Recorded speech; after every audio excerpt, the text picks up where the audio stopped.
Isaías capítulo 33, en el verso 14, dice así: los pecadores se asombraron en Sión, espanto sobrecogió a los hipócritas.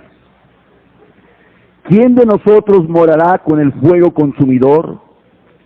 ¿Quién de nosotros habitará con las llamas eternas?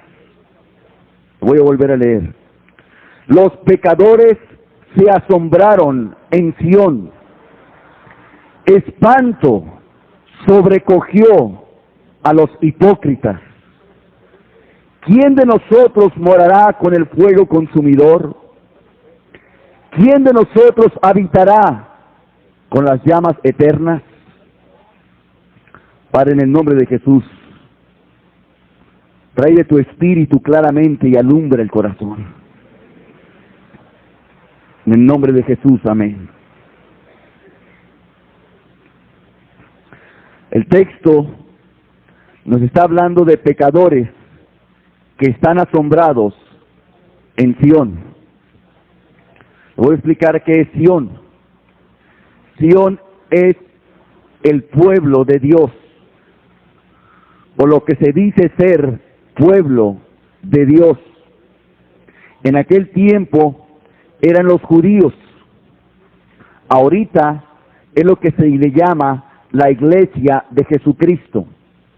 En otras palabras, ustedes. Eso es lo que es Sión. Ahora fíjense que dice que se asombran en Sión.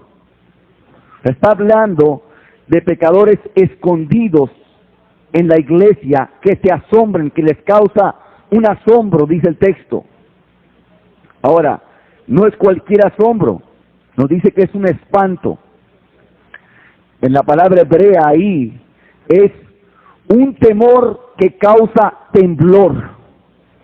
O sea, es un espanto que causa un temblor en ti. O sea, como cuando te agarró el temor y no te puedes controlar. Como cuando vas en un barco y que el barco se está hundiendo y que tú ves cómo lentamente se hunde ese barco. Entonces te sobrecoge un temor porque tú sabes que ya es inevitable que te vayas a ahogar. Y te sobrecoge un temor, una histeria, un estallido, un ataque de nervios. Ese es espanto que está hablando aquí la Biblia. Algo que no puedes tú controlar, que no puedes moverte. Tus rodillas están pegándose una con la otra, tus cabellos están erizados, tu rostro está completamente duro, hay rechinido en tus dientes, como que está rechiniendo los dientes. Es un espanto sobrenatural, es un espanto más allá, fuera de tu control. Es algo que no puedes tener dominio sobre él. No puedes volver a pensar, quizás llegue otro barco, quizás venga alguna ayuda. No, ya tú estás viendo que vas a perecer. El espanto que viene aquí es un espanto que viene de momento, viene sobre ti. Te toma, te agarra, como cuando se te está moviendo un brazo, como cuando estás bajo miedo y no puedes controlar, dentro de ti sientes como mariposas en el estómago, y como que no puedes controlar no sentir esto, o como que estás temblando tu mano y la tratas de tomar para que no tiemble, pero no deja de temblar. Es esa clase de espanto, es esa clase de temblor que está hablando aquí la Biblia. Ahora, cuando dice sobrecogió, nos está hablando de algo que es un temor que viene y que te pesca desprevenido. O sea, que no esperabas eso y que de repente viene cuando menos lo espera, que es desprevenido, que no era algo que estabas viendo, bueno, ya lo veías venir y de pronto ya vienes, como si una persona estuviera enferma por varios tiempos y después pues ya está esperando que le dicen que tiene cáncer y que no tiene, y que está desahuciado, ya lo ve venir. No, no es así. Que te sobrecoge es que en un momento, que no lo esperas, que estás muy bien, que en tu mejor momento viene ese temor, como algo que viene sorpresivamente, como que es una sorpresa, y al momento no lo puedes creer, porque no puedes entender que sea real, porque vino en ese momento. Ese es sobrecoger, algo que viene. Muchos hipócritas, si ahorita viniere un huracán que ya estuviera inmediato ahí, muchos de los que están aquí se podrían arrepentirse ahorita. Muchos de los que dicen que ya son salvos, que tú ya eres hijo de Dios, si tú vinieras a ver la muerte ahorita, te podrías arrepentirte. ¿Sabes por qué? Porque eres un hipócrita. Eso es lo que está hablando aquí la Biblia. Sobrecogió a los hipócritas. O sea, aparentemente estaban bien en sus vidas, pero cuando ya vieron la cercanía de la muerte, entonces de espanto los sobrecoge, les da un miedo tremendo, y en ese momento se ponen a llorar por sus pecados. Fíjate, ¿hasta qué hora? Ahora, si no hubiera venido eso, se levantan y ellos lucen como salvos. Pasan bien. Pero cuando ven la muerte ya cerquita, les sobrecoge ese espanto, ese asombro, ese miedo, y en ese momento se pueden arrepentirse. Y si luego no pasa nada, tú dices, oye, ¿qué pasó? Pues si no, que tú eras salvo. Bueno, pues por si las dudas, por si había algo. No, tú eres un hipócrita. Tu conciencia no te da paz de que estás libre de pecado. Es lo que se está refiriendo este texto. Que te sobrecoge el temor de tal manera que es un espanto que no se puede controlar, tu cuerpo no lo puede controlar. O sea, tu cuerpo actúa involuntariamente por aquello que está en tu mente. Si en tu mente está algo muy horroroso, tu cuerpo actúa emocionalmente de tal manera que no tienes control sobre los músculos de tu cuerpo y empieza a temblar. Por eso hay personas que le pegan una rodilla contra la otra bajo fuerte temor, o se les eriza el cabello, o su rostro queda endurecido. En muchos queda hasta parálisis facial, que les paraliza cierta parte, porque fue tan de repente el temor, el susto, la impresión, que las personas no tienen control sobre ellas. El espanto que está hablando aquí es el espanto.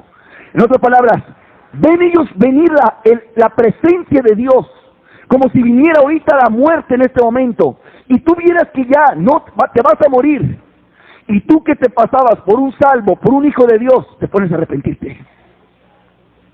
Y tú decías que si eras salvo. Eso es lo que está hablando aquí. Dice, a los hipócritas, dice el texto.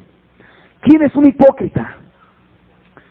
La palabra griega de hipócritas es upócrites, significa, es casi igual, y significa un actor, un actor.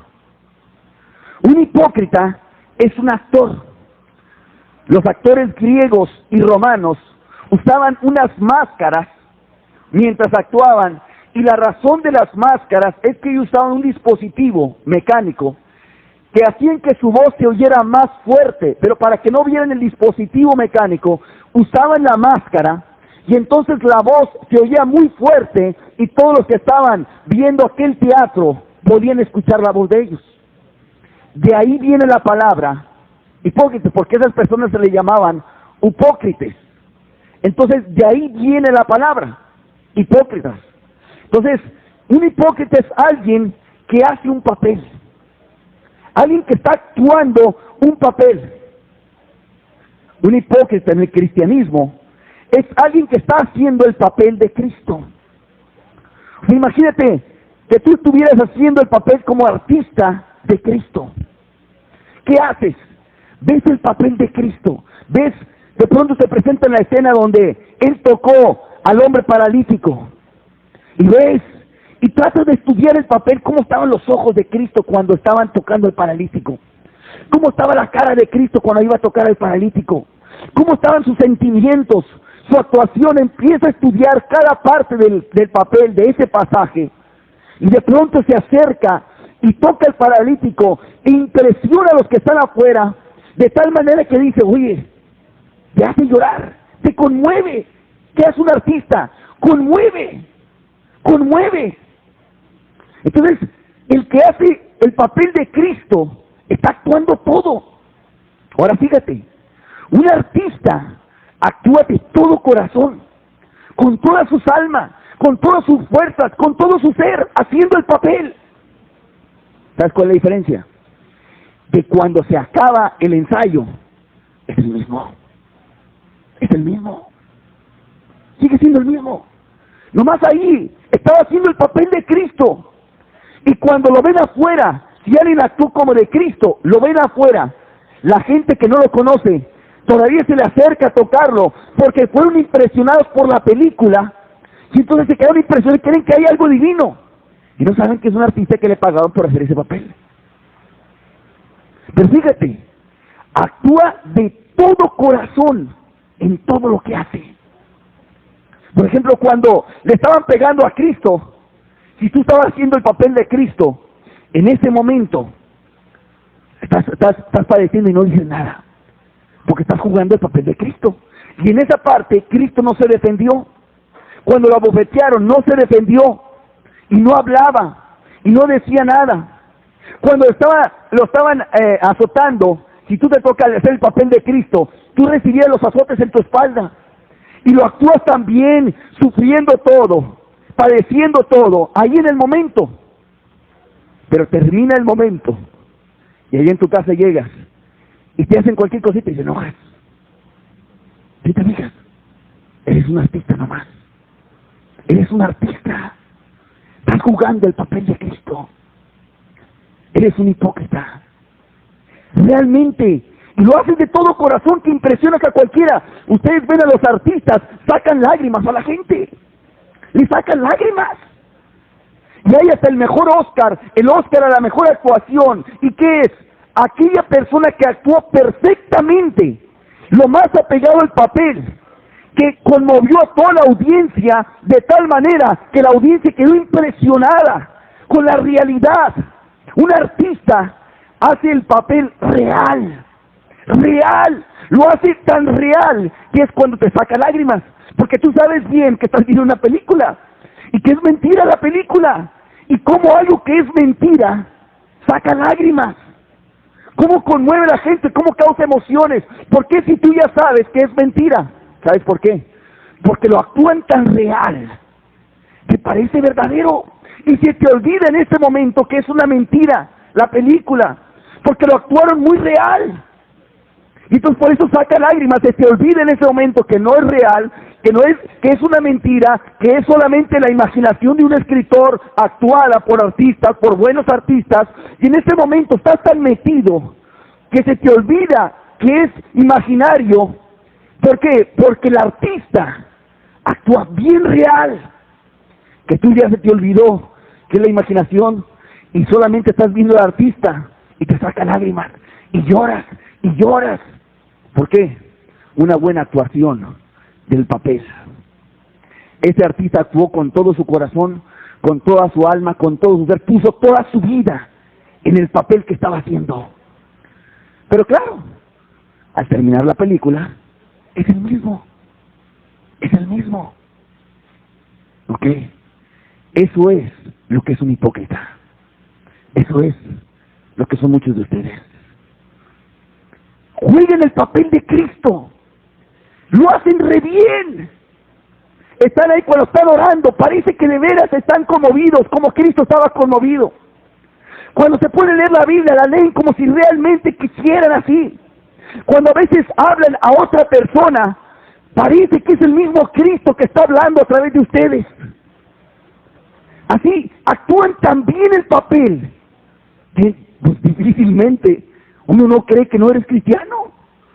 Es más, hasta a veces hasta nos sacas lágrimas, pensando que sí lo eres.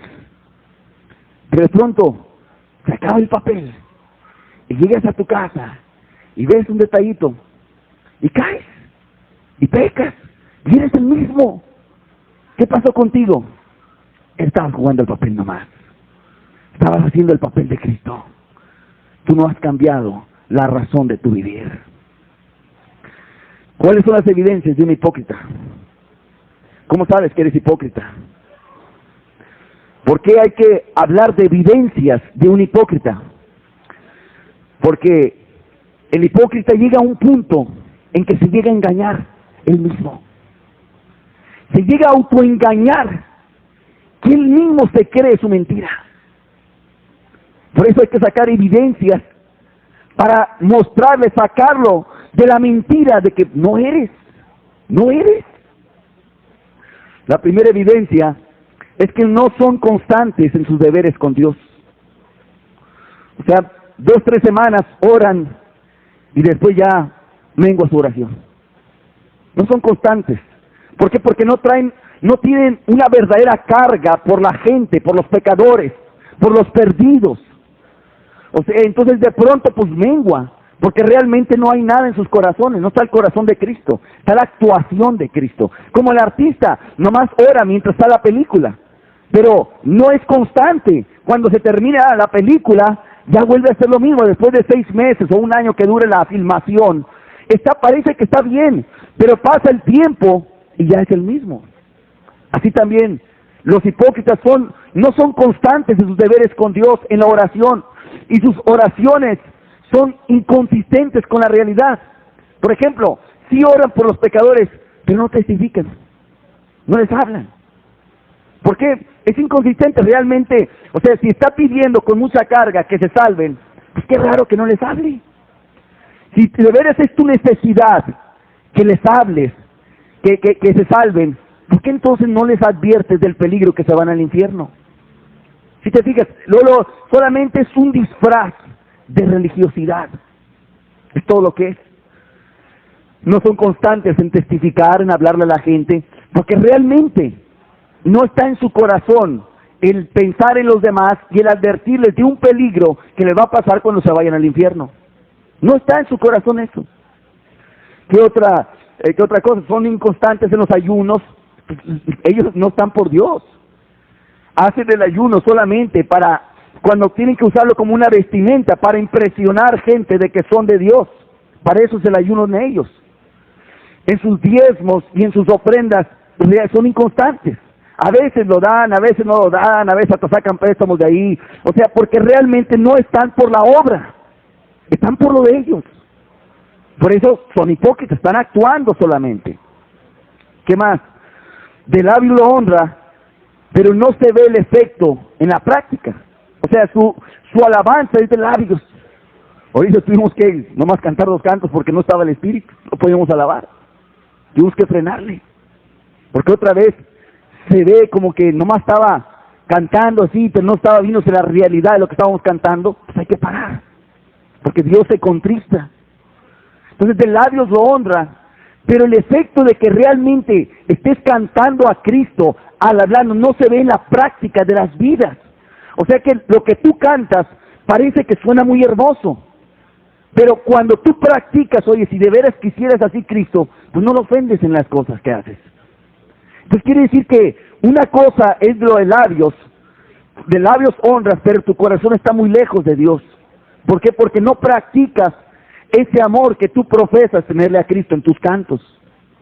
¿Qué otra evidencia? No tienen pecados escandalosos visibles. Por ejemplo, el pecado escandaloso le llamo no son borrachos, así que los ves, no son prostitutas, no son narcotraficantes, no lo ves con pecados escandalosos. No, sus pecados son de otro tipo. Por ejemplo, sus pecados es la pereza, son flojos en hacer las cosas, son muy lentos en trabajar, le piden permiso un pie para mover el otro. Ahora ellos esas cosas no lo ven como un pecado, porque se creen mejor que un borracho, se creen mejor que ellos. La pereza es una forma de rebeldía. Son serviles en lo que hacen.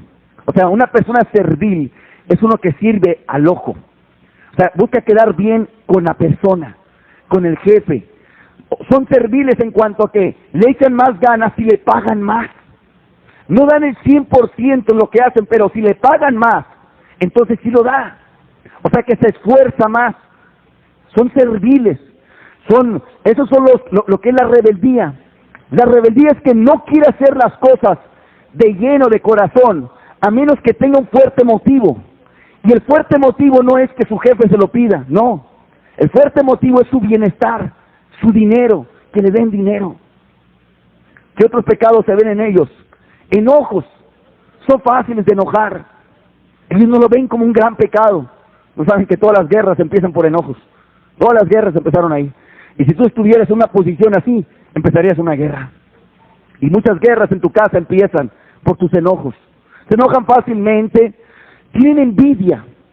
La envidia hay en ellos. No pueden ver que otro gane más o que otro tenga más. No lo pueden ver. No les gusta eso. Están viendo a los otros, a ver qué o lo que otros, cómo están otros, y ellos envidian esa posición. No son felices ante la prosperidad de otras personas. No son felices. Son felices en tanto que ellos también tengan una prosperidad. Otro de sus pecados son los celos. Celan mucho. Impaciencia. Son impacientes. O sea, no tienen paciencia con gente. No tienen paciencia con unos niños. No tienen paciencia con aquello que le causa cierta molestia. No tienen paciencia. Si te fijas, ¿qué clase de pecados son estos? Son pecados que no los toman como pecado. ¿Qué otra clase de pecados? Son soberbios. Son personas soberbias. O sea, actúan pensando que son más de lo que son. O sea, ellos se creen bien. Como les digo, muchos de ustedes ahorita pasarían por cristianos, pero si viene una tormenta ahorita se estarían arrepintiendo. Y ustedes se creen cristianos. O sea, realmente tú sabes que no lo eres. Pero como ahorita no tienes que enfrentar la muerte, bien la pasas. Pero si viniera la muerte, te arrepientes. Ahí andas buscando ahí, Señor, ¿por qué hay algo en mi vida? Perdóname, y eso. Y pues, no quieres. Muchos en su oración empiezan siempre con arrepentimiento. ¿Por qué? No están bien. Saben que hay cosas. ¿Qué otro pecado en ellos? Son muy abusivos. Toman cosas sin pedir prestada. Agarran algo, ven algo y la toman. No, pues es de un hermano, pero no la piden. No la piden. Para ellos es cosa ligera. Pero cuando se los hacen, no les gusta. Si te fijas qué clase de pecados es, son aparentemente lo que el mundo le llama cosas muy pequeñas. Pero dice la Biblia que si eres injusto en lo poco, en lo más eres injusto. No, toman las cosas, no, pues agarré estos calcetines. Y no le dijo el hermano, agarré este dinero. Pues total, yo después le digo, ese tipo de cosas. ¿Qué más? Piden prestado y no pagan. ¿No pagan? Tienes que andarlos correteando. Dice la Biblia, el impío pide prestado y no paga. Entonces, ¿qué quiere decir que eres un impío? Porque si tú no pagas tus deudas, tú eres un impío. No, pues es que es de hermano. No, pues que esto, no. Entonces es bien chueco. Tú eres un pecador. Eres un impío. O sea, creen que porque es hermano, ya te puedes columpiar. Ya puedes hacer lo que sea. Ya puedes pedir prestado y no pagarle al hermano. O piden prestado cosas y no las devuelven cuando prometen. Te lo doy mañana. Y se tarda un mes. Oye, pues quedaste de mañana. Pero ¿por qué dicen mañana? O sea, usan más palabras. Usan muchas palabras para conseguir algo. Y fíjate, cuando dice Jesús, no juréis ni por el cielo, ni por la tierra, ni por nada, dice, sino sea vuestro sí, sí, y vuestro no, no. Y dice en la Biblia, porque lo que es más que esto, de mal procede. O sea, cuando tú tienes que usar de muchas palabras para conseguir algo, es que ya estás procediendo con mal. Cuando tú estás diciendo, no, mira, tú no te preocupes, mañana aquí lo tienes en la tarde. No te preocupes, aquí está. De mal está procediendo eso. ¿Por qué tienes que decir eso? Porque tú sabes que no lo vas a entregar mañana. Pero para que te lo suelte, tienes que convencerlo y usar más palabras para que te lo dé. Entonces usan más palabras. Mañana en la tarde tienes esto. Pues, ¿está bien? Pues usan esa palabra. No tiene por qué decirlo. Nomás, pues, ¿sabes qué? Me voy a tardar. No, usan más palabras para convencerlo y recibir eso. Y luego no lo entregan. Y cuando se los piden, se enojan. Se enojan. Ahora, ellos no lo ven esas cosas como pecado. No ven que su sí sea sí y su no sea no. O sea, son muy abusivos. Es gente que no se da cuenta lo que está haciendo. ¿Qué más pecados hay? Son injustos. Son injustos. Tuercen el juicio por favorecer a un familiar. O sea, ellos creen que el amor es solamente para los buenos, no creen que es solamente para los malos. Y aquí entre la iglesia se mezcla eso. ¿A poco vas a ver más por un impío que por tu hermano en Cristo? No, espérame tantito. Si tú trabajas para alguien, tú te debes de ver por tu patrón, aunque sea impío, como si fuera Cristo. Y muchos tuercen el juicio, favoreciendo a un hermano, a un familiar, y torciéndole por el impío. Tuercen el juicio por favorecer a un familiar, por favorecer a un hermano, por favorecer a alguien, y abusan de alguien, de un impío. O sea, es una injusticia. Es una injusticia. Sea impío, sea el más vil pecador, tú no le puedes hacer nada, ni robarle, ni hacerle nada. Primero, y para favorecer a alguien, entonces ¿qué? ¿Vamos a robar a los ricos para darle a los pobres? ¿Se vale eso entonces? Como diciendo, el fin justifica los medios. Esa es la filosofía de los comunistas, pero no de Cristo. Pero no de Cristo. Hay injusticia, pero no se ve porque lo visten muy bien. Primero es el pueblo de Dios, sí, pero con lo que es tuyo, no con lo que es de otro. Con lo que es tuyo. ¿Qué más? ¿Qué otros pecados? Avaros. No se desprenden fácilmente de su dinero. Por sacar a un delincuente a la cárcel, no lo sacarían con su dinero. Aunque le estén testificando, no lo sacan. Pero si fuera un familiar, sí lo sacan. Y quizás ni al familiar. O sea, hay avaricia. ¿Qué más? Si tienen poco o lo suficiente, no lo comparten. Por ejemplo, si alguien va a tu casa y tú tienes nomás comida para tu familia, tus 4 hijos, y tu esposa y tú, y viene alguien, no lo invitas a comer. No, pues es que apenas tenemos suficiente. No nos alcanza, pues nomás es lo suficiente. Y lo dejan fuera. Ese tipo de avaricia. Imagínate que hubiera dicho la viuda de Sarepta, oye, pues nomás tengo un poco de harina y un poco de aceite, y lo íbamos a comer, y alcanza solamente para mi hijo y para mí, y nos íbamos a morir. Y le dijo Elías, dame a mí primero. No, hombre, que tienes que te voy a dar a ti primero. Así son ustedes. No, pues que te voy a dar a ti primero. Eso es lo que es avaricia. Que no compartes lo que tú tienes. Porque tienes poco, según esto. Envidian a los que ganan más que ellos. Tienen envidia si alguien gana más que ellos. Envidia. Si venden algo barato, luego lo buscan para venderlo más caro. O sea, ya lo vendieron, pero buscan recuperarlo porque ven que hay un cliente que les da más caro. Ahí está la avaricia.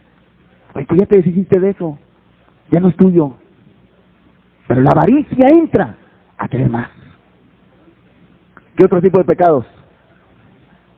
Piden prestado para algún bien, argumentando que tú ayudas y luego lo quieres vender. Préstame y yo te voy a ayudar a poner voy a poner un negocio, y teniendo el negocio yo te ayudo. Y ya que lo ponen, ya no ayuda. No, pues es mi negocio, yo te tengo que vender todo. Bueno, pero habías quedado. O sea, luego cambian. Entonces, en estas cosas ellos no ven como mucho pecado. ¿Qué más? Son codiciosos. Pecado de codicia tienen, de lujuria dentro de ellos. ¿Qué otros pecados? Malicioso. Asumen malas cosas. Se les dices algo y están pensando mal. Me lo está diciendo por mí, me lo está diciendo por esto, me lo está diciendo, pues sí, claro, si estoy predicando a ti aquí. No estoy predicando a los de afuera, estoy predicando a los que están aquí adentro. Pero asumen malas intenciones detrás y una reprensión fuerte. Ya estás pensando mal, como tu corazón es perverso, piensas que el corazón de todos es perverso. Entonces asumes malas intenciones cuando hay una reprensión directa a tu vida. ¿Qué más? tienen más temor al hombre que a Dios. O sea, cuando pecan, les da más vergüenza que los hombres se den cuenta a que Dios se dé cuenta. Les da más vergüenza. Como que tienen un temor. Ay, van a saber que yo hice esto, van a saber que yo hice aquello. Tiene un temor tremendo a la gente. Por eso son hipócritas. Por eso ante ellos actúan su papel de cristiano. Anuncia sus obras justas. Esa es parte de ser hipócrita. Anunciar sus obras justas. ¿Para qué? Para que tú veas la vestimenta de cristiano. En otras palabras, cuando te están anunciando sus obras justas, tú ves lo de afuera. Oye, pues, ¿este es un cristiano? Anuncia sus obras justas. ¿Qué otra evidencia? Son conocedores de la Biblia, de doctrina, de cosas de así. ¿Te conocen bien la Biblia? ¿Te conocen pasajes de la Biblia? ¿Te conocen doctrina de la Biblia? ¿Te hablan muy bien de ello? ¿Qué otra evidencia? Les gusta mucho saber, pero no hacen. Sí les gusta saber acerca de las cosas de Dios, pero no las practican. Creen que el mero conocimiento ya es virtud y no el practicar las cosas que dice la Biblia. ¿Qué otra evidencia hay? No son enseñables. Un hipócrita no es enseñable. ¿Por qué? Porque no reconoce bien su maldad. ¿Cómo batallas para hacerle ver su maldad? No la reconocen fácilmente. Se cubren detrás de gente que sí conoce a Dios. Bueno, entonces, pues yo he visto que aquellos hacen así y se cubren detrás de ellos. No toman la responsabilidad de sus actos, sino cuando hacen algo, dicen, bueno, yo lo hice porque también vi que aquellos lo hicieron y por eso yo lo hice. O en mi grupo lo hacemos de esta manera. Ahí están cubriéndose. No toman la responsabilidad de sus actos. Es gente muy religiosa los hipócritas. O sea, religioso quiere decir esto, que oran y leen y hacen todo, pero cuando están en el trabajo tienen otro cassette, el cassette del trabajo. Y ahí no viven como cristianos. Ahí viven como mundanos. En otras palabras, el trato con sus semejantes no es un trato de cristiano, de ver bien a la persona. No. El trato con otra gente se vuelve impío ahí. Claro, ellos se guardan de cosas que el impío se dé cuenta. Pero su trato es completamente mundano. No se ven que son cristianos. Les gustan los cargos, los títulos, todo ese tipo de cosas. O sea, al hipócrita le gusta tener cargos. Tú vas a ser el encargado de este grupo. Les gusta mucho eso. Se sienten muy halagados. Tú eres el encargado de esta zona y tú te vas a encargar de eso. Tienes este título, presidente de esto, o presidente de las damas misioneras, o presidente de esto. Y les gusta mucho eso. Les gusta mucho ser líder. Mucho les gusta. ¿Por qué? Porque ahí menos los descubren. Imagínate Judas, con los 12, ¿cuándo lo iban a descubrir? Oye, si ese es de los 12, no, ese ni le cuestiones. Por eso les gusta mucho a los hipócritas. ¿Cómo detectas un hipócrita? Bueno, tropiezan en la cruz.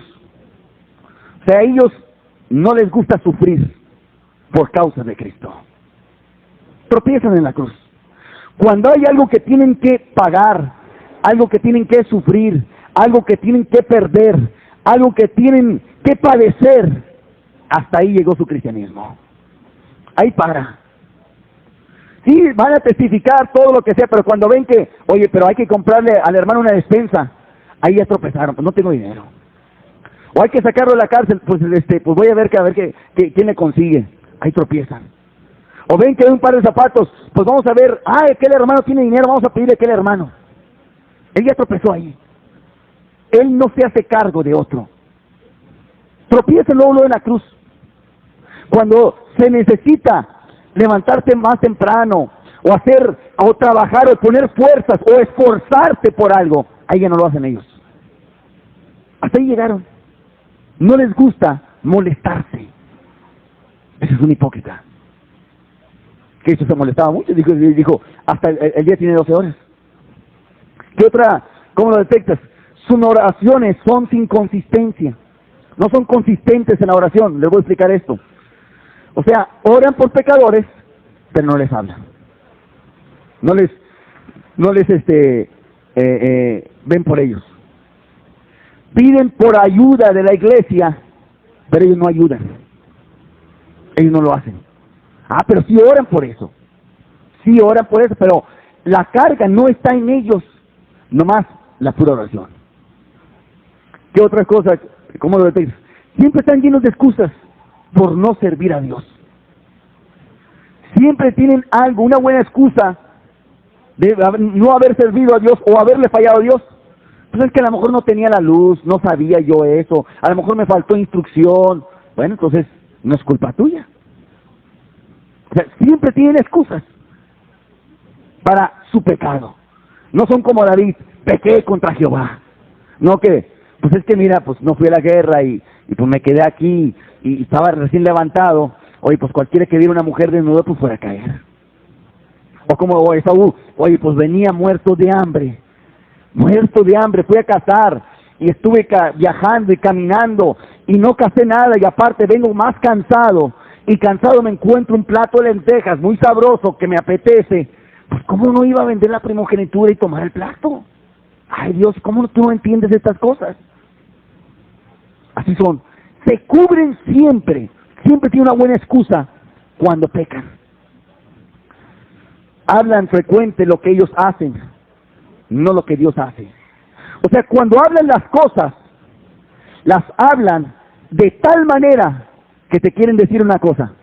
Mira, yo hice esto. Te lo transmiten con una sutileza tremenda. No, gloria a Dios que se pudo hacer esto. Pero realmente te están diciendo, dándote un reporte de lo que hicieron ellos. Para que tú sepas y ya le busques por otro lado y no pienses que él es un pecador. No pienses que él está perdido. Entonces te lo dicen muy sutilmente. Para la gloria de Dios yo pude ayudar a esto. Para la gloria de Dios yo pude hacer esto. Es que realmente Dios fue bendito conmigo y me ayudó. Te están diciendo todo el reporte. Todo el reporte. Pero están así. ¿Qué más? Tienen amor fingido. Aborrecer lo malo, seguir lo bueno. Muchos de ustedes sí siguen lo bueno, pero no aborrecen lo malo. Aborrecen lo malo que no les conviene, eso sí no lo aborrecen. O sea, hay ciertas cosas malas que sí aborrecen ustedes, pero no todo lo malo lo aborrecen porque otra parte ustedes mismos lo practican. Entonces, no aborrecen lo malo totalmente, aborrecen ciertas cosas que sí están muy malas. Las que la sociedad condena como malas, ustedes también las condenan como malas. Pero los pecados que les mencioné hace rato, ahí no los ven tan malos. ¿Qué más? Son herméticos. Te acercas hasta donde te permiten. O sea, tú te tratas de meter en su vida y hay como una valla. Y sí se abren un poquito, pero hasta que llegas a un límite y ya no te puedes meter más. ¿Por qué? Porque los descubres. Los descubres. Entonces, tiene una hermeticidad en su vida. No se abren así, mira, así estoy. No, son herméticos. ¿Por qué? Porque está actuando. No quieres que descubran cómo realmente es. ¿Qué otra evidencia? ¿Qué otra? No actúan con el corazón. Si ellos no están actuando con el corazón, siempre tienen, es puro aprendido. Es puro aprendido. Puro aprendido. Hace cuenta que necesitan estar viendo, necesitan así una listota así grandísima de cómo actuar en cada situación. Porque el corazón no los guía para cada situación. No los guía. Oye, Jesús puso un principio bien sencillo. La manera que queréis que los hombres hagan contigo, haz tú con ellos. Bien sencillito. A ver, cuando vas a hacer algo, ¿qué te gustaría que hicieran? Si tú ves a una persona pidiendo dinero, si tú estuvieras pidiendo dinero, ¿qué te gustaría? Pues que te dieran. Bueno, pues tú dale. Si tú estuvieras en una casa y alguien se va a vivir contigo, ¿qué te gustaría que hiciera esa persona? ¿Que tú hicieras el quehacer solo o que te ayudara? Pues que te ayudara. Bueno, haz tú lo mismo. Si Si tú fueras a un lugar y fueras preso, y de veras tú quieres cambiar y te convertiste a Cristo, ¿qué te gustaría que hicieran? Pues que te sacaran. Bueno, pues sácalo tú. Es bien sencillo. Cristo puso un principio bien sencillo. O sea, para que nadie se pierda. ¿Cómo es actuar con el corazón? Actuar así. La manera que queréis que los hombres hagan contigo, haz tú con ellos. Si alguien viene a tu casa, te pide que les de comer, ¿qué te gustaría que hicieran? Que pensaran que eres un borracho, o que eres un vividor, o que eres un flojo, o que te dieran de comer. No, pues que me dieran de comer. Bueno, haz tú lo mismo. Si tú la regaras en algo, y hicieras algo malo, ¿qué te gustaría? ¿Que se enojaran muy fuerte contigo? ¿O que nomás te reprendieran y te dijeran, bueno, hazlo así? Bueno, pues nomás que me reprendieran y me instruyeran. Ok, haz tú lo mismo. No te enojes con ellos. Si tú hicieras algo malo y ofendieras a alguien, ¿qué te gustaría? ¿Que te perdonaran o que te guardaran amargura y rencor? Pues que me perdonaran y guardaran rencor y rencor. Haz tú lo mismo. Si te fijas, cuando actúas así con el corazón es bien sencillo. Todo haces. A ver, si tú ordenaras algo que alguien lo hiciera, ¿qué te gustaría? Pues que te obedeciera. Ok, haz tú lo mismo cuando te ordenen algo. No hay dificultad. Si tú tuvieras un negocio y ese negocio, tú tienes trabajadores, ¿qué te gustaría de esos trabajadores? ¿Que te sacaran lana y que abusaran de ti? ¿O que lo hicieran honestamente y que buscaran sacarte el mayor provecho posible? Pues que te sacaran el mayor provecho posible. Haz tú lo mismo. No hay ninguna dificultad. Bien sencillo cómo actuar. Nomás, ¿cómo te gustaría que lo hicieran contigo? Pero hay gente que tienes que darle para todo. Y cuando se viene a preguntar, oiga hermano, ¿qué hago en esto? Lo que quieren saber es esto. ¿Cómo actuar haciendo lo que ellos quieren y al mismo tiempo ser cristianos? O sea, ¿cómo actuar viendo por ellos sin dejar de ser cristiano? Eso es lo que quieren. Un consejo mágico que un pastor les puede dar en que pueda violar el principio de que, de la manera que queréis que los hombres hagan contigo, bueno, que cambie, que no sea ese principio, sino que sea otro principio, el de ver por ti y al mismo tiempo estar en el límite de seguir siendo cristiano. Eso es lo que buscan. Por eso están llenos de preguntas y no saben qué hacer. A ver, si tú fueras una persona que de veras ha estado mal, pero te gustaría ya empezar a estar bien, ¿qué te gustaría? Pues que te dieran otra oportunidad. Si te fijas, en todo es bien sencillo. Haz tú lo mismo con ellos. Eso es el cambio de corazón. Ese es el corazón el que actúa así. Ese es el corazón de Cristo. Es muy sencillo. Pero no quieres actuar así. No quieres actuar así porque eres un hipócrita. ¿Qué daño causa un hipócrita? Número 1, cierra el reino de Dios a los que están afuera. Una de las principales excusas por las cuales los pecadores allá afuera no se convierten es que dicen que están llenos de hipócritas las iglesias. Y en parte tienen razón. En parte tienen razón, porque aquí hay muchos. En parte tienen razón. Ahora, el problema es que no es excusa. Porque para reconocer un hipócrita, tiene que saber que Dios pide algo y que Él no lo está haciendo. Ahora, si tú sabes lo que Dios pide, ¿por qué tú no lo haces? Y le muestras a aquel hipócrita cómo debe de ser. O sea, como quiera estás sujeto ante Dios. Pero la persona que profesa ser cristiana y no vive como tal, le cierra el cielo a los de fuera. Porque dice, para ser como este, mejor ni me acerco. Por eso es un milagro la conversión, un milagro la salvación. Si tú estás salvo en esta mañana, es un milagro. Porque con tanta hipocresía que hay, oye, la gente ya piensa dudar de que hay algo real. De veras, hay algo real. ¿Por qué? Porque se le cierra la puerta, la salvación, a la gente que de veras se quiere convertir allá afuera, que de veras quiere caminar, y ven todo eso, y entonces ellos empiezan a desconfiar. Pues realmente todo es pura mentira. No es cierto. Ese es el daño más grave de la hipocresía. Daña todo lo de afuera, daña la reputación de Cristo, daña la reputación de su iglesia y le cierra la puerta. ¿Qué otro daño causan? Que desvirtúan lo de Dios. O sea, lo de Dios me estoy refiriendo a la lectura de la Biblia, a la oración, a testificar. O sea, en otras palabras, ya ven a alguien leyendo la Biblia, no, ese es un hipócrita. Porque han visto hipócritas que leen la Biblia. Y entonces, por ese, ya casi todos los que leen la Biblia son hipócritas. Entonces desvirtúan las cosas de Dios, le pierden valor. Una de las cosas que salió en el Times acerca de David Koresh, el hombre que se suicidó junto con toda su secta, una de las cosas que remarcaban era un hombre que estudiaba mucho la Biblia. No es cierto, mira, si estudiara mucho la Biblia,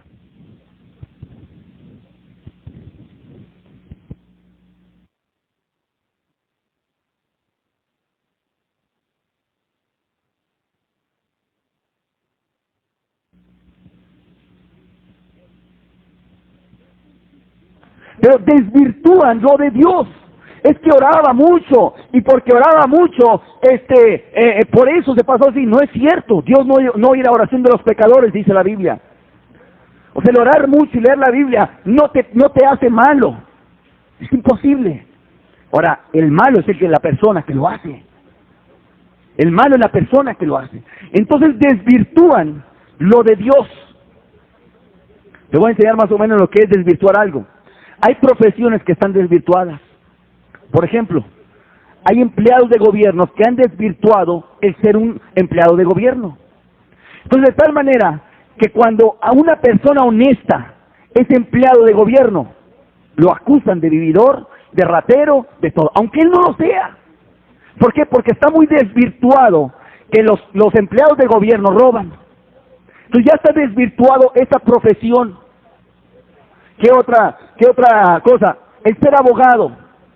Es una profesión también desvirtuada, que son rateros, que son vividores, que se aprovechan, que le saquen dinero al cliente y al que demandan. O sea, ya está desvirtuada la profesión. De tal manera que si hay un abogado que realmente no es así, y que es honesto, y que es conforme a la ley, que defiende al inocente, no lo creen, creen que es un vividor. Si te fijas, así hay cosas que se desvirtúan. Ok, el hipócrita desvirtúa lo de la Biblia, desvirtúa lo de las cosas de Dios, lo hace ver como que cualquiera que lo hace ya es un pecador, un publicano, un hipócrita. ¿Qué otro daño causan? Hacen a la gente más pecadora, o sea, la gente de afuera. ¿Por qué? Porque la gente de afuera se ven los pecados pequeños que hacen, pequeños entre paréntesis, ven los enojos, ven la avaricia, ven las mentiras, ven las cosas chuecas que hacen, y se dan cuenta, no son tontos, no te dicen nada, pero de ahí se agarran ellos para pecar más. En otras palabras, de ahí, ahora sí, le dan vuelo al pecado. ¿Por qué? Porque te ven así, pecando. Y dice, pues si este es cristiano, pues hace eso, pues ahora a mí que soy pagano. Como que sienten un permiso para hacer cosas más pecadoras, porque hacen eso. ¿Qué más? ¿Qué otro daño causa? Enseñan la hipocresía dentro de la iglesia. ¿Cómo? Pues de pronto un hermano te ve que andas mal, y a ti te ve que ya tienes tiempo en lo de Dios, ¿y qué piensa? Se vale pecar. Yo he visto aquellos que andaban bien, que ya tienen mucho tiempo adelante arrepintiéndose. Pues quiere decir que todos son hipócritas, que se vale pecar. Enseñan la hipocresía a otros. Ven que anda como si nada, entonces él también empieza a andar como si nada, pecando y andando como si fuera un salvo. ¿Qué más hacen? Enseñan falsa doctrina. ¿Cuál es la falsa doctrina? La enseñan con su vida. ¿Qué doctrina enseñan? Que tú puedes pecar poquito y en lo interno y seguir siendo salvo. Eso es una mentira. Tú no estás salvo, tú estás perdido. Eres un hijo de Satanás, eres un impío. ¿Por qué? Porque el pecado, dice la Biblia, el pecado da luz, la muerte. El pecado da luz, la muerte. Tú pecas. No estoy diciendo si practicas el pecado, si pecas. Si cometes un pecado, dice la Biblia que da luz la muerte. No, la práctica ya te hace ver como lo que realmente eres, hijo de Satanás. Pero un pecado, dice la Biblia, da luz la muerte. Y enseñan que pueden pecar y todavía ser salvo. ¿Cómo lo enseñan? Con su vida, con la práctica de su vida. Ahora quiero volver al texto, porque dice, espanto sobrecogió a los hipócritas. ¿Por qué espanto sobrecoge a los hipócritas? O sea, ¿por qué les sobrecoge? ¿Por qué los agarra desprevenidos? Bueno, la hipocresía, el hipócrita se ven de repente ante Dios. Era lo que les decía. Dice la Biblia que de pronto dijeron, ¿quién de nosotros morará con el fuego consumidor? O sea, lo que está diciendo el texto es que de pronto se ven que ya van a morar con el fuego consumidor. Entonces, al saber que ya van a estar ante la presencia de Dios, les sobrecoge espanto, les da un miedo. Ese es el espanto. Ahora, ¿cuál es el espanto? De que su hipocresía será descubierta. Ese es el espanto. Que su hipocresía va a ser descubierta y que es inevitable, que ya no puede hacer nada. ¿Por qué? Lo dice el texto, fuego consumidor. O sea, fuego consumidor quiere decir que está usando una figura como cuando se mete el oro, o se mete hojarasca, o madera. Cuando pasa por el fuego, tú que aparentaba ser oro, al ver el fuego, ¿sabes que te vas a consumir? Haz de cuenta que eres pura paja, pero lucías como oro, y traías una chapa de oro por fuera, de tal manera que no se veía que eras paja. Y de pronto ves el fuego, y tú que sabes que eres paja, tienes miedo. ¿Por qué? Porque luces como oro, pero sabes que si pasas no vas a pasar, porque te vas a quemar, ahí vas a perecer. Y ese es el espanto que le sobrecoge, que no está como dice, que si fuera oro pasa a través, y no le pasa nada, porque es oro, es metal. Pero tú como eres pura madera, pura paja, pero con apariencia dorada, cuando ves el fuego consumidor, a Dios Todopoderoso, cuando te ves de repente ante Él, te sobrecoge el espanto. Y eso es porque el espanto le sobrecoge. Porque sabe que llegó su hora y su hipocresía será descubierta ante el Todopoderoso. Y aparte, el problema es que viene de repente. O sea que él no esperaba que fuera en ese momento. Él esperaba que iba a tener tiempo y que se iba a arrepentir y que de pronto un día iba a estar bien y de pronto Dios lo iba a recibir. Pero lo que lo sobrecoge es que fue de repente, en otras palabras, lo pescaron sin avisarle. Sin avisarle. Y se da cuenta que es inevitable. Por eso él le sobrecoge el espanto. Ahora, ¿qué es lo que ve? La horrenda ira de Dios sobre el hipócrita. Y aquí yo quiero que pongan mucha atención, porque yo quiero que conozcas por qué es horrenda esta ira en particular. O sea, esta ira en particular es horrenda. Jesús dijo, y pondrá su parte con los hipócritas. Fíjate, su parte con los hipócritas. ¿Por qué no digo con los otros pecadores? ¿Por qué menciona con los hipócritas? Porque la ira para el hipócrita es muy diferente que la ira para un narcotraficante, que la ira para una prostituta, una lesbiana, un borracho o cualquier otro. La ira del hipócrita sobre el hipócrita es muy tremenda. Te voy a mencionar por qué es tan horrenda esa ira. Número 1, ¿por qué es sorpresiva su ira? O sea, te coge desprevenido. Te coge desprevenido. En tu mejor momento te toma. sea, cuando estás mejor, cuando menos lo esperas. Dice la Biblia, rico se acuesta, pero por última vez. Estaba rico, estaba saciado, estaba bien, pero es por última vez.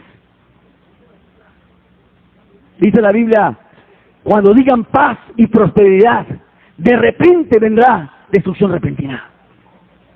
Cuando haya paz y prosperidad, de repente viene destrucción repentina. Dice la Biblia, los has puesto en deslizaderos. Un deslizadero es un precipicio, que vas caminando y la persona va caminando y no va viendo y de pronto, ¡zas!, se le cae el piso. Dice la Biblia, los has puesto en deslizaderos, en precipicios, que van caminando muy cómodos, admirando el paisaje, viendo todo. Allá por Tulum hay un paisaje muy hermoso que se ve el mar, pero de pronto hay un deslizadero y la persona va como hipnotizado por el paisaje, viendo todo aquello, y de pronto cae en aquellas rocas que están allá abajo en el mar. Así es como Dios ha puesto a los hipócritas. Van como engatusados y estando en lo mejor momento, caen. Dice la Biblia, el que muchas veces es reprendido y endurece la cerviz, de repente será quebrantado y no habrá para él medicina. Un hipócrita ha sido reprendido muchas veces, ha oído muchas predicaciones, se le ha hablado de muchas maneras, pero endurece su corazón, no se arrepiente.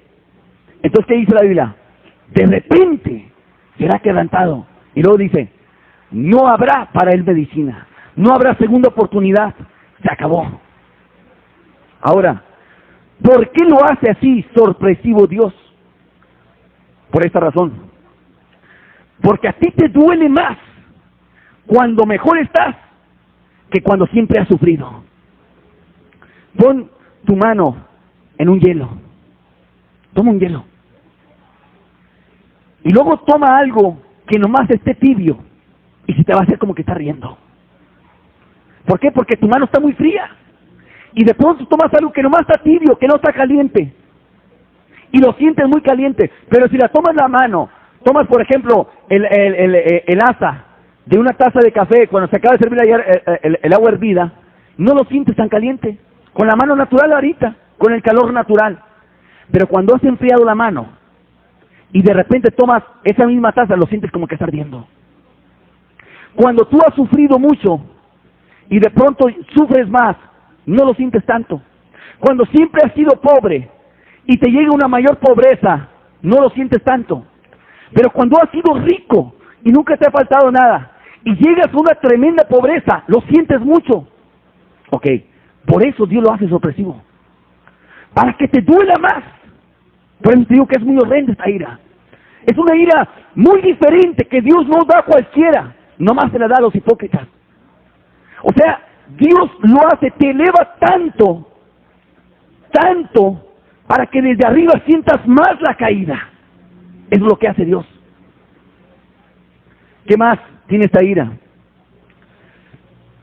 Mateo 23:32 nos hace ver Jesús sobre esta horrenda ira.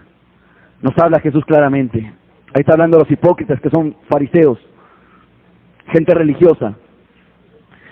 Y en Mateo 23:32 dice, vosotros también llenad la medida de vuestros padres. O sea, aquí nos está hablando de la temperatura de su ira. Ahora, la ira o el enojo siempre ha sido sinónimo de calor. Hay gente que dice que cuando se enoja siente que se le sube un calor aquí. Siente como un calor. Y de hecho, sube la temperatura cuando hay un enojo. O sea, la persona que está enojada siente como un calor, se pone roja, está como sudando. Hay más calor en el cuerpo que cuando está normalmente. Ahora, la temperatura de la ira de Dios es al rojo vivo.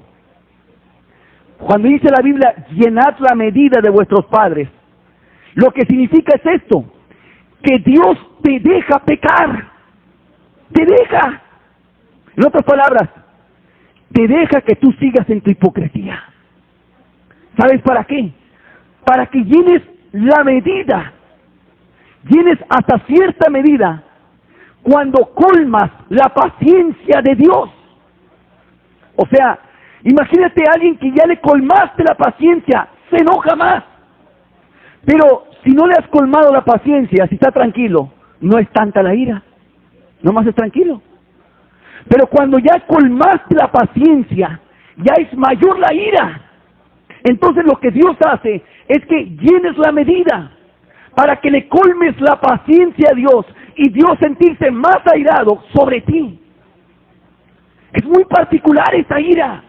No es cualquier tipo de ira, es el colmo de la paciencia de Dios descargándose sobre ti para acabarte. O sea, Dios quiere que estallar en ira cuando colma su paciencia. Eso es lo que Dios está diciendo. Cuando está la ira de Dios en el punto de estallar, es cuando cae sobre ti. ¿Cuál es el propósito? Mandarte la mayor ira posible que un todopoderoso te puede enviar. O sea, ya no habrá más ira más grande que cuando le colmaste la paciencia a Dios. Por eso te deja que llenes la medida. Llenes la medida hasta que le colme la paciencia. ¿Qué otra cosa? ¿Por qué es tan horrenda esta ira? Por la calidad de su ira. La calidad tiene que ver con lo más excelente o más adecuado para cumplir un cierto trabajo. Entonces, por ejemplo, ¿qué es más grande ira? ¿La de un hombre cuando lo golpean o cuando la de un hombre que su mujer le adultera? ¿Dónde se enojará más? Pues cuando la mujer le adultera. Se enoja más que cuando alguien lo golpea. Ok, ahora, ¿qué es peor? ¿Dónde habrá más ira? Cuando a un hombre le adulteran o cuando a un hombre le matan a su hijo y aparte su mujer adultera. ¿En quién se va a irar más? Pues en el segundo. ¿Por qué? Porque en el primero sí hay bastante ira, pero en el segundo se ha acumulado la ira. Se acumuló la ira de alguien que le mataron a su hijo y la misma persona que le mató a su hijo adulteró con su esposa. Entonces, hay más ira contra esa persona que contra el primero. Ok, a eso se refiere la calidad de la ira de Dios. La calidad de la ira de Dios es acumulativa. Lo dice en el verso 34 de ese pasaje, Mateo 23. Dice, por tanto, he aquí yo os envío profetas y sabios y escribas, y de ellos a unos mataréis y crucificaréis, y a otros azotaréis en vuestras sinagogas, y perseguiréis de ciudad en ciudad. Ahora fíjate lo que dice el verso 35.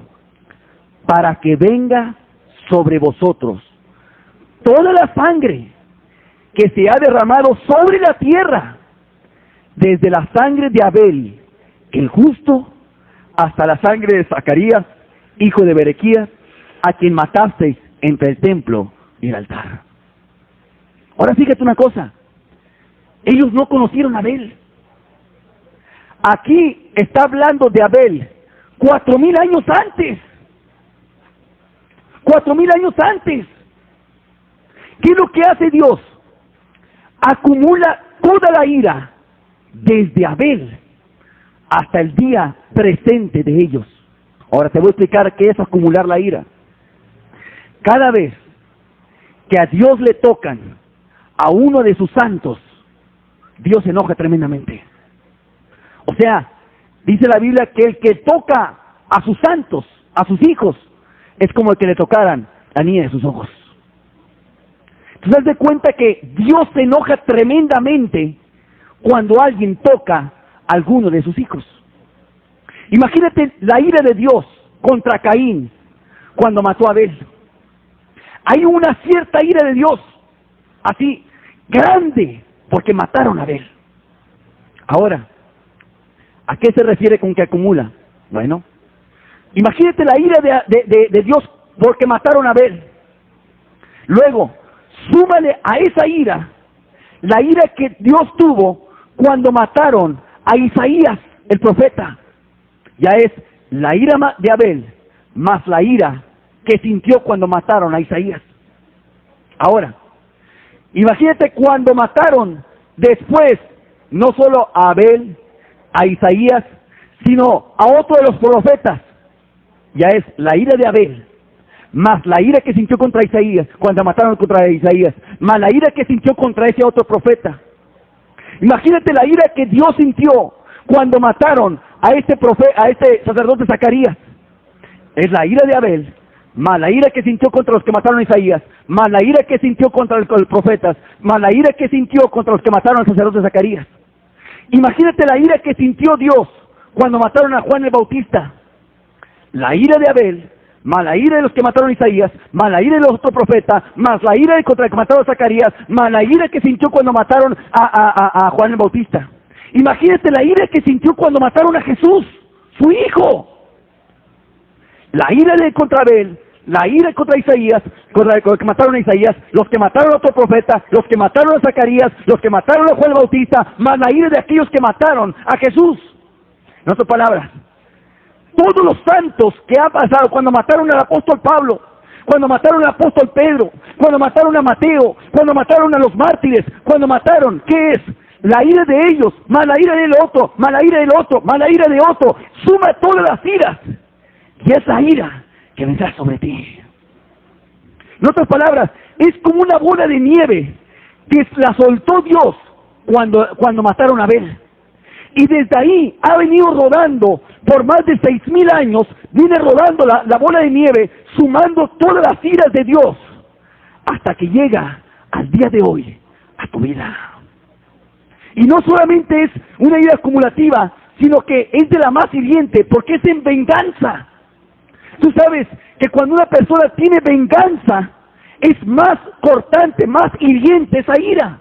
Ok, lo que nos está hablando aquí de Dios es una venganza contra todos aquellos que hicieron algo contra sus hijos. Esa es la ira que viene sobre el hipócrita. ¿Qué más te dice esa ira? Que es inevitable. Mateo 23:33. Serpientes, generación de víboras, ¿cómo escaparéis de la condenación del infierno? Fíjate las palabras. Jesús está hablando aquí y Jesús dice, ¿cómo escaparéis? Es una pregunta retórica. En otras palabras, una pregunta que asume que la contestación es, no puedes escapar. Esa es la pregunta. Como diciéndote, no puedes escapar. Ahora, ¿por qué es una ira inevitable? Porque el hipócrita está atrapado en su hipocresía por orgullo. Por puro orgullo está atrapado. O sea, de frente tiene la espada de Jehová. Si se hace para adelante se mata. En otras palabras, se da cuenta de sus pecados, se da cuenta que es un hipócrita, se da cuenta que está mal. Pero por otro lado, atrás de la espalda está toda la gente. Y si hace para adelante, la gente se va a dar cuenta que era un hipócrita. Y si se hace para atrás, la espada lo va a alcanzar y lo va a matar. Por eso está atrapado. Por eso está atrapado. Los fariseos estaban atrapados. Por un lado, sí sabían que Jesús hacía muchas cosas, pero por otro lado, no querían reconocer que ellos estaban mal ante el pueblo. Entonces ellos se encontraron atrapados. ¿Qué hacemos? ¿Qué hacemos? Ok, tú estás así. Has caminado como si fueras un verdadero cristiano. Y no quieres reconocer que tú no eres cristiano. Que estás perdido. Y no quieres enfrentar tu hipocresía y estás atrapado. Por eso dice Jesús, ¿cómo escaparéis? Oye, qué raro que Jesús diga eso. Si que en otras palabras, pues nos hace ver la Biblia que para todos hay salvación. Pero ¿por qué para él dice cómo escaparéis? Porque están atrapados. Yo les quiero decir honestos, es muy difícil que un hipócrita se arrepienta. Es muy difícil. Es muy difícil. Son tantos los autoengaños que es difícil que se arrepienta. Termino haciendo varios comentarios sobre esto. Número uno, el mayor peligro de los hipócritas es que prefieren engañarse a sí mismos que reconocer que están mal. Es el mayor peligro de los hipócritas. Prefieren engañarte a ti mismo que enfrentar tu realidad, que no eres cristiano. Prefieres eso. Número dos, el hipócrita cura con liviandad. Es muy superficial. Yo estoy seguro que después de que predique este mensaje, muchos de ustedes van a hacer unos cuantos cambios. Pero nada más por encimita. No van a entrar a raíz. Número tres, temes mucho ser expuesto. O sea, que se vea quién eres tú. Que se vea toda tu maldad. Tú temes mucho eso.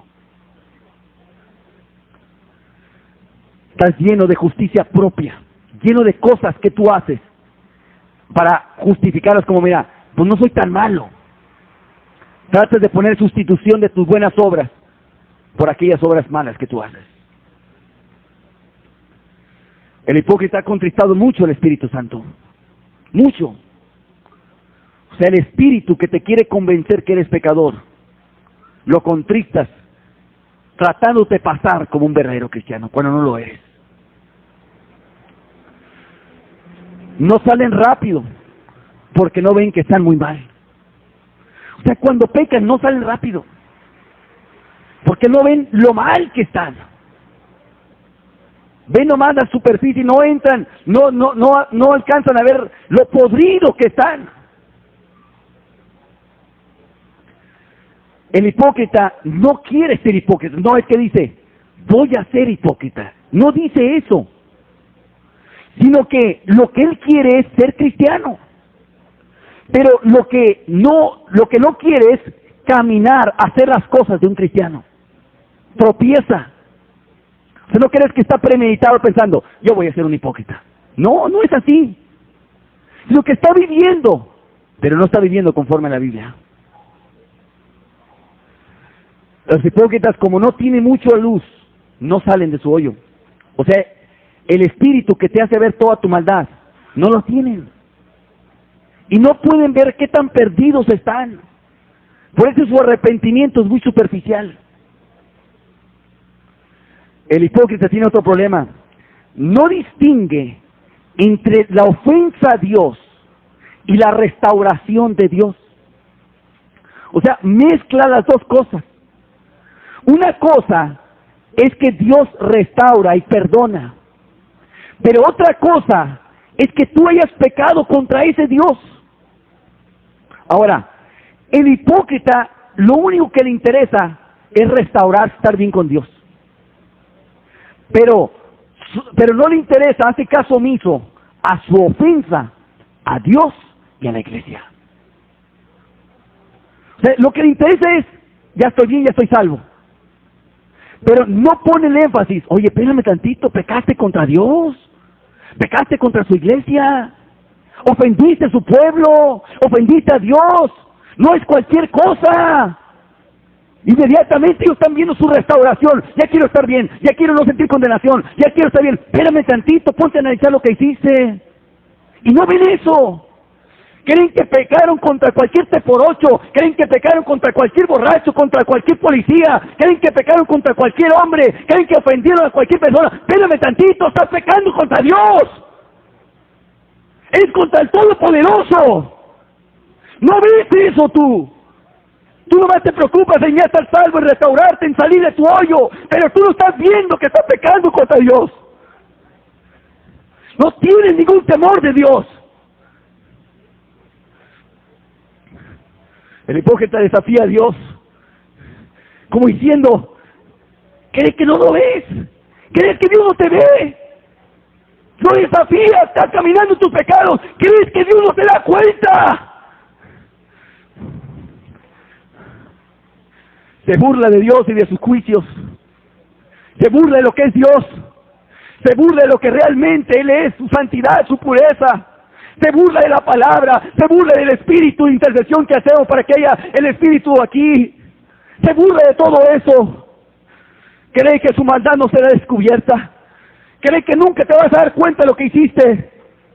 Como si no hubiera haber juicio, como si un día no estuvieras delante de Dios, como si las cosas no estuvieran desnudas y abiertas ante aquel quien vas a dar cuenta.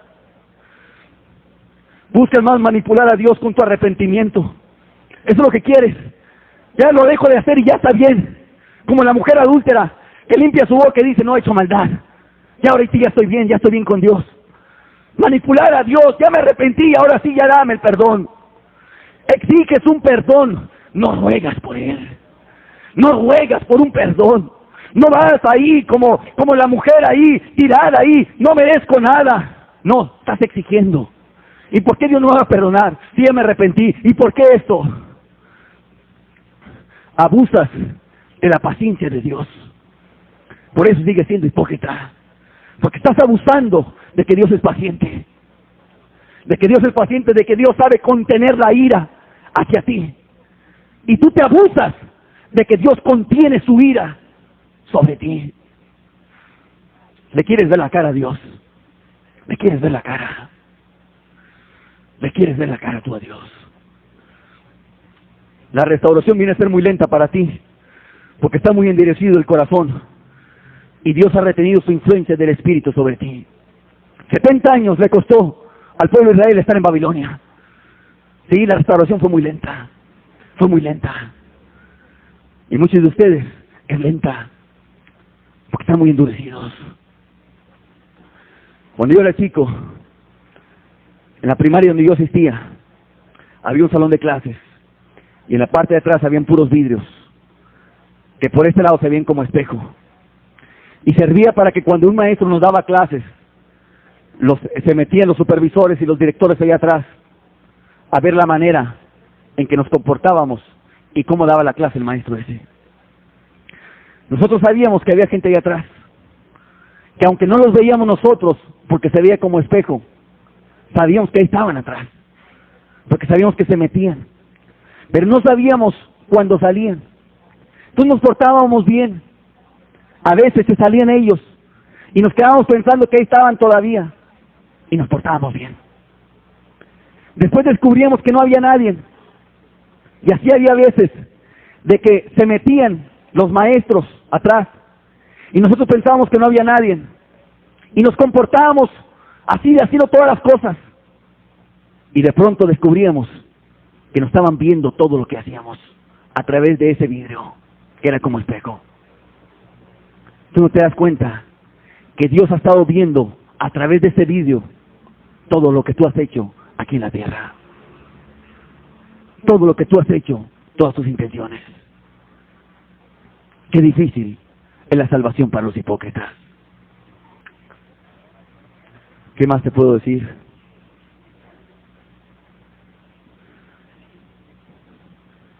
Sino que si tú no eres el juez más duro contigo, tú te vas a perder. Y el único que va a cosechar los frutos de tu autoengaño vas a ser tú mismo.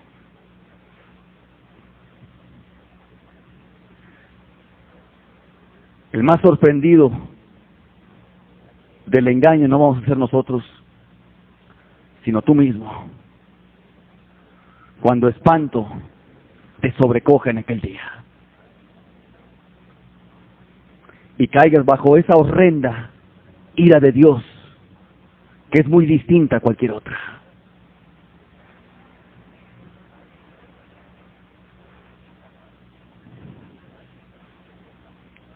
Como difícilmente veo en la Biblia la salvación a los hipócritas,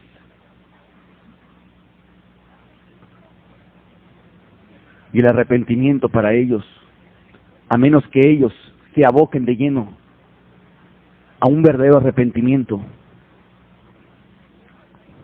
Simplemente voy a despedir esta reunión.